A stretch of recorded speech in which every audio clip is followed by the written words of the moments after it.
guys, it's Emily, and today I'm here to bring you a recent and currently reading video, and I guess it's a Wednesday reads. I'm doing this on a Wednesday instead of Friday because this Friday is when we're doing our March Mystery Madness announcements, and I didn't think I should do two videos in one day, so I figured I'd do a little bit of spacing between videos and do this one on Wednesday. So let's just get into it. The first book that I finished recently was The Hobbit by J.R.R. Tolkien. This was a reread for me, and this I read for Krista from Books and Jams, her Lord of the Readathon, which is going on through the first part of this year. And I really enjoyed this. I read this for the first time in 2012, right after the movie trailer came out, because I was excited about the movie, and then so I hadn't read it since then. It was really good. I was surprised because it was a lot quicker than I remembered. It's really short, and of course it's a children's book, but so I read the first 4 chapters in one sitting, and then in chapter 5 is when Bilbo meets Gollum, which of course is a major thing in the book, and it also impacts the Lord of the Rings trilogy, of course, as well. And it just seems like we came up on it so suddenly. And also, I'd sort of forgotten this, but the dwarves, other than Thorin and Balin, don't have much of a personality. In the movie, they're all very distinct, and you might not remember all their names, but you still remember, you still got an idea of how they were all different. So in this one, it's not the case. You're more focused on Bilbo and then Thorin, and that's it. But yeah, overall, it was really good, and I'm really glad that I reread it. And I'm currently reading, actually, The Fellowship of the Ring, which is the February book, and we actually have all the way into March to finish this, but I'm the kind of person where once I start a book, I'm gonna finish it, usually most of the time. So I'm gonna just read this whole thing in February, and then I'll have March for March Mystery Madness, and I won't have to worry about it. But yeah, this is going well so far. I just got they're still in the Shire, but they're getting ready to leave the Shire. Frodo and Sam and Pippin. And is Merry, I had read this in 2012 as well, so is Merry going to be on a trip like he is in the movie? I assume he is. So anyway, Merry's not here yet. It's just Pippin and Sam and Frodo.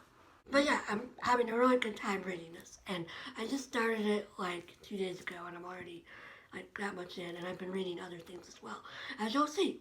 The last book that I finished in February was The Happiness Project by Gretchen and Rubin, and this is a book that I've had on my TBR since 2017, and I've just never gotten around to it, and January seems like a good time to read it because it's Gretchen and Rubin's year-long project to become happier, and so it seems like something you would read for New Year's, especially since her main thing is happiness resolutions and sticking to your resolutions every month, which of course is a very New Year's friendly topic or idea. And so this was okay. I didn't get a ton of stuff out of it. I thought it was going to be a lot more impactful, and it was, but it wasn't it didn't inspire me to change anything in my life. It was just interesting on a surface level, in my opinion. I'm glad I read it and got it off my shelves, but on the whole, I just felt it was very specific to Gretchen and Rubin, and also I'm sort of well, A, I feel I'm pretty happy in general, and B, I know what I need to do to be happier.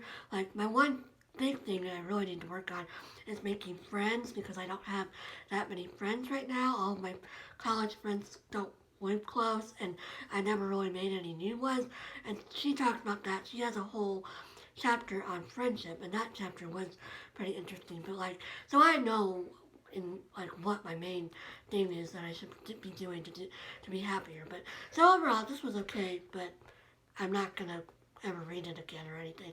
I'm gonna give it away to the little free library, so hopefully somebody else will get something out of it. The book that I most recently finished, the first book of February that I finished, was Broken Harbor by Tana, and this is book number 4 in the Dublin Murder Squad series. I finished book 3 in December, and I really enjoyed this, and I wanted to pick up this one before March Mystery Madness because I want to read the 5th one in March. So I got to this one.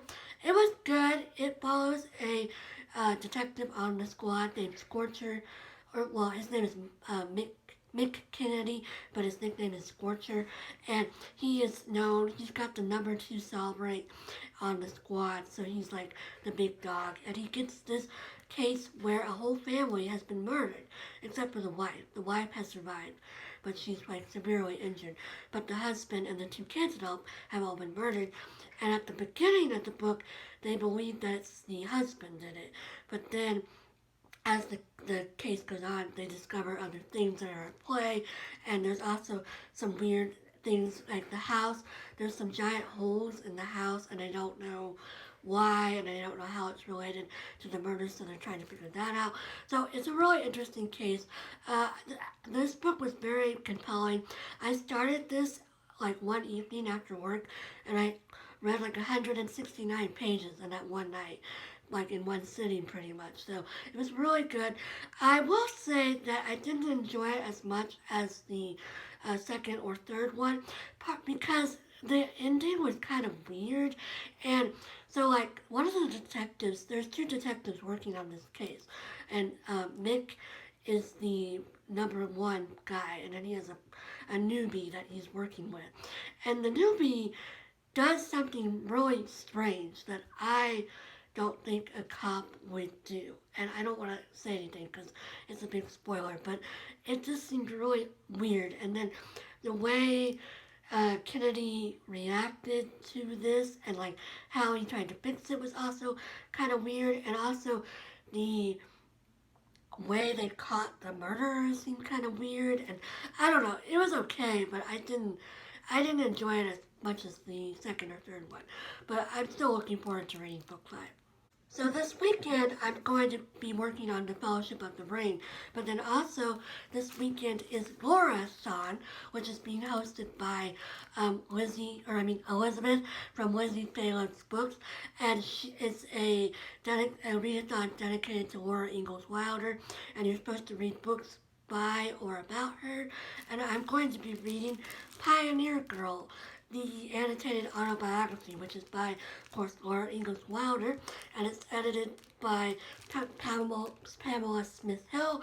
And this is, my understanding is that this is the adult, memoir that Laura wrote first and then tried to get published, and then I don't know if they wouldn't publish it, or she just decided that it would work better as a children's book, but she never published this. She rewrote it and made it into the Little House books, but they later, Pamela Smith-Hill went ahead and went through it and edited it and got it ready for publication. So I'm looking forward to this one, and I don't think I'm going to finish it over the weekend because this weekend is my dad's birthday, so I'm going to be doing some family stuff, but I definitely want to get a good chunk of it read, and then I'll finish it up next week. So that's all I have been reading and will be reading in this coming weekend.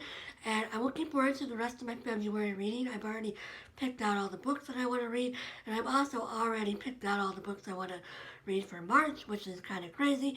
But yeah, so I'll be back on Friday with my March Mystery Madness announcement.